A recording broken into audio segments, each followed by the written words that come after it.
Direktang mula sa Orani, Bataan ang supply ng sariwang crab, sugpo at ulang na araw-araw na ibinebenta ni Dennis Garcia sa kanyang pwesto sa tapat ng Central Luzon State University o ng CLSU sa Science City of Muñoz. Ayon kay Garcia, naglalaro sa 650 pesos hanggang 750 pesos ang kada kilo ng presyo ng alimango depende sa laki, habang 800 pesos naman ang kada kilo ng sugpo. Mayroon din siyang freshwater crayfish o ulang na nagkakahalaga ng 600 pesos kada kilo para sa mas maliit at 900 pesos naman kada kilo para sa mas malalaking uri.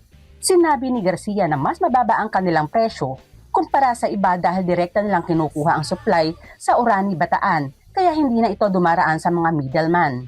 Nagbahagi rin siya ng payo sa mga mamimili na piliin ang alimangong may matigas na shell dahil karaniwang mas malaman ito. Ipinaliwanag din niya ang pagkakaiba ng lalaki, babae o tinatawag na baklang alimango batay sa hugis ng pusod nito.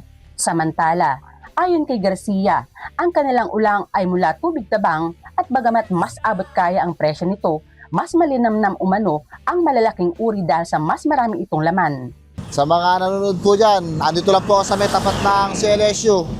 Sa mga gusto pong bumili ng crabs po natin, matataba po, pwede pong biyakin pagka po payat. Soli ko po yung pera nyo. Dito lang po, matatagpuan sa Muñoz po. Tapat po ng CLSU.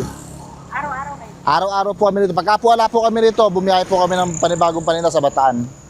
Bukas ang pwesto ni Garcia araw-araw mula alas 7 ng umaga hanggang alas 5 ng hapon, maliban lamang kapag bumibiyahe siya ng Orani, Bataan upang kumuha ng panibagong supply ng sariwang seafood.